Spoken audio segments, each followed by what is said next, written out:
greatest voices to ever grace the planet Earth, Tina Turner. Hello, Blazing. Hi, Kojo. Were you a Tina Turner fan? Not really, but a couple of months ago, someone shared an article with me that talked about when she visited Ghana Yeah. in 1971 during the 14th independence anniversary. Mm. We understand there was a major concert at the Independence Square that lasted 15 hours. Wow. I mean, it ended at 7 a.m. the next morning. So Sounds more like like the BGMAs. yeah, so I think that the Ghanaian that I found that to be quite interesting, Mm. and the significance of that performance in those times, this whole Pan African movement. We're in the Second Republic then, so I mean, she's someone who has been around for a while and achieved a lot in the music space. Absolutely. Yeah. And we feel connected to her in all ways because she seems a part of our history, doesn't she? Yeah. All right. Okay. Well, let's get to our Drive Safe campaign brought to us by Joy News and the Multimedia Group, supported by Toyota, superior quality, and Imperial General Assurance, solid protection. Avoid all distractions, keep both eyes on the road and hands on the steering wheel. Be visible, drive with your lights on at night, and that's how you drive safe. All right, then let's learn how to say it right. It's brought to you by Kingdom Books. At Kingdom, quality and affordability are their hallmarks. And SG Bank Ghana, the future is you. Something must be done. You say either, I say either. I'm sure you've heard that the government has lifted all the COVID restrictions at our borders and entry points. I guess it means we're back to normal after years of being prodded and tested by faceless people in masks and gloves. Now, I've always wanted to say this. Those things we put on our hands are called gloves. Please do not call them gloves. It's gloves. Gloves. Gloves, not gloves. Perhaps the pronunciation of words like cloves and droves might be the source of this confusion, but it's gloves, like doves, not gloves like loaves. The word gloves originates from a Germanic word, gluffen, which means the flat of the hand or palm. Und that is how you Zagus richtig. That's say it right in German. Verstehst du?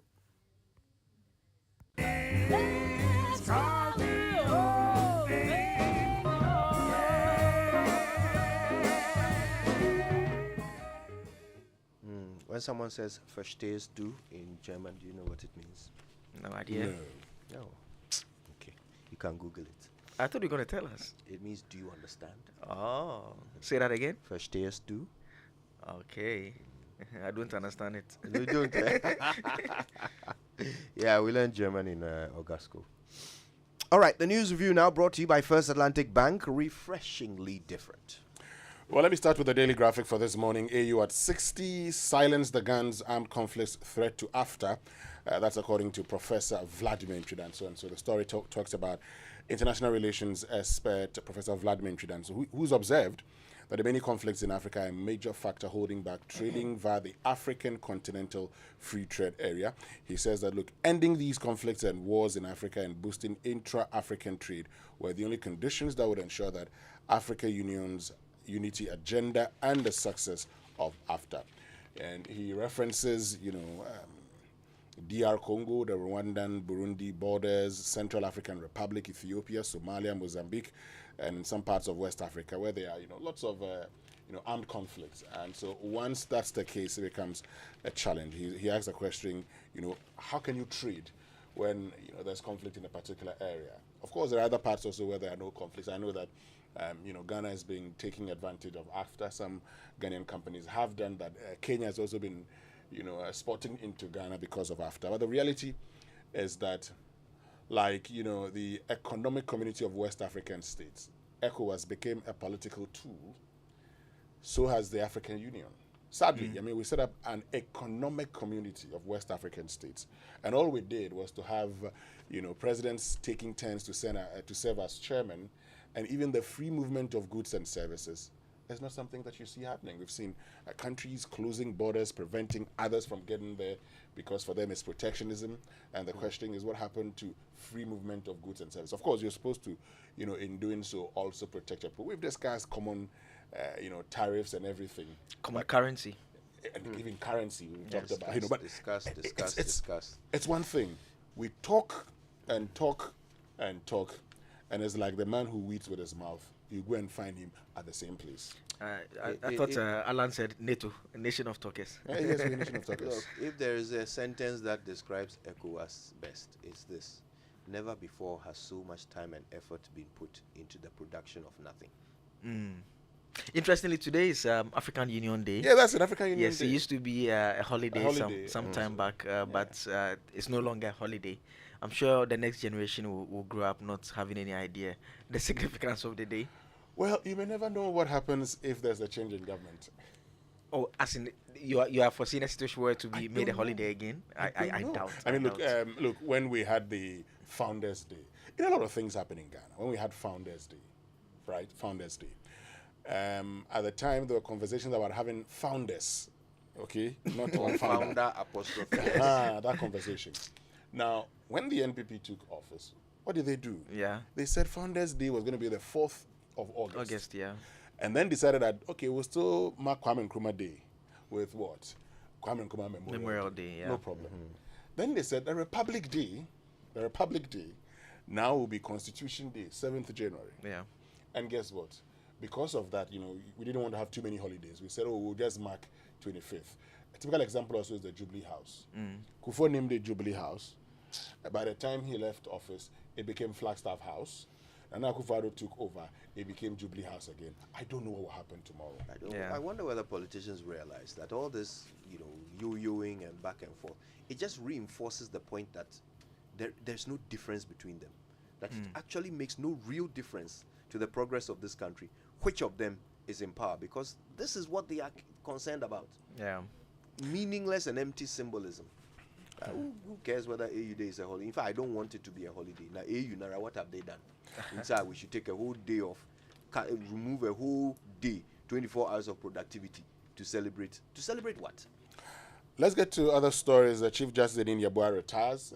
He retired yesterday. Yeah. And, Justice Tokonu will be vetted tomorrow.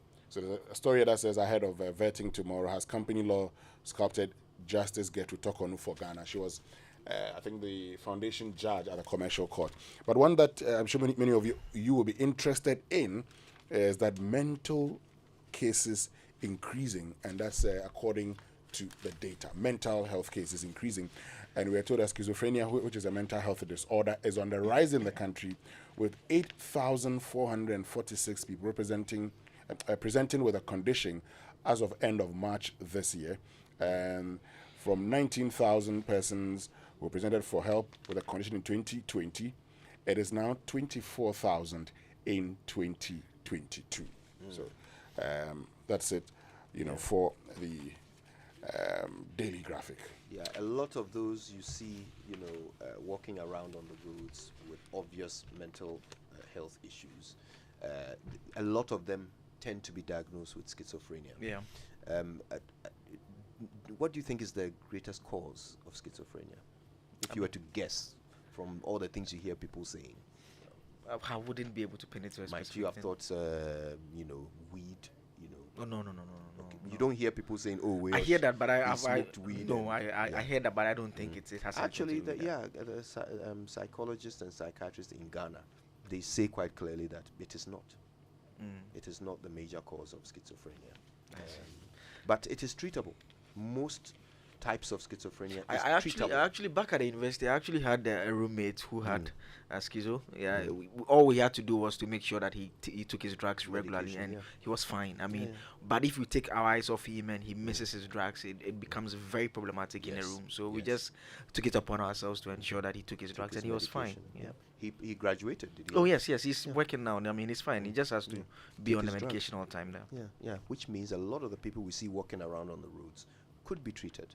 Yes. If only we funded our mental health care better. Yes. Okay. Let's do the daily guide now. The front page of the daily guide says no we licensing. Supreme Court insists, comes along with a photograph of Justice Jones Doche. Yes, Doche. Yes. VIP opens BOJ But you Cybersecurity Center. you were in court yesterday, so tell us a bit about that. Oh, it had to do with Section 43 of the Narcotic Control Commission Act. It's a law that Parliament passed that allowed the cultivation of cannabis for industrial and medicinal purposes of a certain grade for industrial medicinal purposes. And a private citizen took the matter to the Supreme Court. And the concern was that, per the Constitution, if Parliament is introducing a new law, in the memorandum that accompanies the bill, it needs to spell out the policy direction of the law. Now, she made a point that in terms of what was sent to Parliament, it didn't give any hint at all that there will be a change in the legal position as the nation had currently. Only for during the debate, it says around 5:50 during the debate, then someone made a suggestion for an amendment. The amendment was done. Then this Section 43 was inserted. And so the Supreme Court agreed with that particular view. That is in July 2022. The AG disagreed and filed for a review. And so the Supreme Court yesterday dismissed the review. And so the legal position remains that the law that was supposed to allow licenses to be granted for the cultivation of cannabis for medicinal industrial purposes remains struck down. So what options remain if indeed Parliament wants to pass such a law? Can they start the process all over again and do it correctly? In fact, our sources at the AGs tell us that there is the possibility of sending a bill to Parliament to deal specifically with this particular matter, because the concern which the Supreme Court agreed with was that the object of the law that was taken indicated that it was to ensure public safety by controlling and eliminating traffic in prohibited narcotic drugs, and by taking measures to prevent the illicit use of the substance, collaborate with relevant bodies to develop measures for the treatment and rehabilitation of persons suffering from substance use disorders, and also find alternative means of livelihood for farmers who cultivated illicit drugs. And so the private citizen said that this cannot be a law that, when you read the memorandum, you get a sense that Parliament intended to allow this to happen, and so they believe that made it it shrouded it in secrecy, and so that was it then. I mean, the original opinion was authored by Justice Yoni Kulendi. Let's see how it goes. Now that you say your sources tell you that the Attorney General may send a bill to Parliament. Yeah. I mean, I think this is long overdue, but let's move on. Yes, I mean, it's a big industry. But some other stories: NPP gurus storm Asin North for another by-election. Has a photograph of the court ruling on the one who won the election. Jachi Kwesen? Yes. Yeah. The dual citizen. Yes. Yeah. But that's also a matter in court now, is it not? Yes, the criminal aspects. In fact, the story is actually captured here. I was actually in court for that one as well at the High Court yesterday. Not much took place. There are some concerns. Lawyers for Jachi Kwesen, Chachikata, and Justin Teriwaja, they are raising issues about the disclosures that were done by the Attorney General by way of the evidence they intend to use against him. They say some of the documents, they do not have the full complement. And the Deputy AG, Alfred Tuayabua, indicated that it appears to have been some administrative issues. That's why they don't have that complement. And so the courts said they are giving them time to reconcile that and make sure that they have all the documents, then the trial can commence. So following the civil case, there is now a criminal case. In fact, the criminal one started just about the same time that the civil one started, Right. just that the civil one has been concluded much faster and the criminal one is just at the initial levels. So his matter has not really ended. And he's not the first person to be prosecuted criminally for No, this. we all remember Adam Sakande, Sakande. Yes, I mean, he was eventually convicted, and I think he was pardoned and died later. Yeah, he on. was pardoned. He was pardoned in 2014, so he was convicted in 2012. Somewhere I think in 2014 he was pardoned. He died in 2020, thereabouts. Yeah. And you know, there is a lot of talk today about that law, about dual citizenship and whether Yes. it is fit for purpose. In fact, there's a bill in Parliament that is seeking to amend that particular issue there to allow dual citizens to hold various offices. I remember the last time, Winston, I think you agreed that you seem to have agreed that you don't think that you think it should be amended, right? Of course. I mean, Yeah. why? I mean, why should allegiance be by virtue of holding another? You know, the fact that I hold a dual citizenship means that I cannot be a member of parliament because I don't love my country, Ghana. There are people who may hold a Ghanaian citizenship only and still not love the country. I mean, I was reading an article yesterday by Professor Kwasari, and he was pointing out that we've actually had two dual citizen presidents, Rawlings and Kwame Nkrumah. And yeah, so you know, before independence, everyone was virtually a UK citizen. Yeah. So once Ghana became independence, then the citizenship law. But also was for Rollins, passed. because of his father, when he was given a British citizenship. In fact, in 1992, the NPP went to court to Yeah, challenge, Bilson versus Attorney to General. challenge Yeah. that. And in his defense, someone like Obeda Samoa at the time said that this person must decide where his allegiance is. He says his allegiance is with Ghana. So why should that prevent him from doing same? And of course, you know, they went on, and you know, he wanted, and he continued. So that's always been Kweku Asari's, you know, campaign, for instance. Another point Kweku Asari makes quite vehemently is that we must draw the distinction between allegiance and citizenship. Yeah. Just because you're a citizen doesn't mean you owe allegiance. There are certain jobs and roles in which allegiance becomes relevant. Okay, allegiance. Okay, and being an MP is not one of them.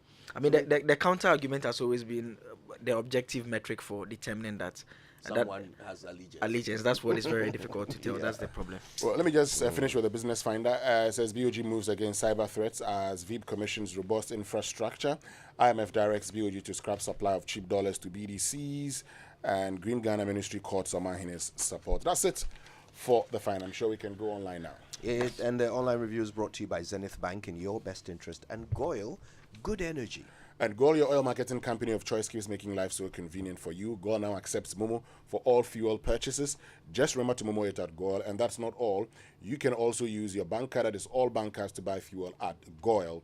Drive to the nearest Goyle station and buy your fuel. Pay by Momo bank card or Goyle Go card.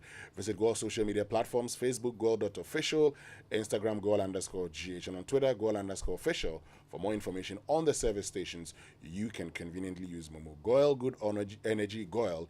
Yeah, DM. So, just checking before we go online, a bunch of people died over the weekend in car accidents. Did we hear the president say anything about that? No, I mean, we've not had any government official comment on that. Well, the president has been speaking about the Kumewu by-election. He said the elephant continues to be on the march, and that story is our top story on myjoyonline.com. You can go check it out. Yoko denies recruiting officers online, and making free SHS totally free was problematic from the onset. Professor Prepra is the one saying that. Okay, Prof. Bokben wants us to take another look at the gold for oil deal ahead of the IMF review. But of course, a picture story of Tina Turner throughout the years is also on My Joy. And Kojo, so Adamu Sakane was granted pardon in 2012. Right. Yes, in right, 2012. right. Yeah. Thank you. That's a important correction. All right, it's time for the BBC News.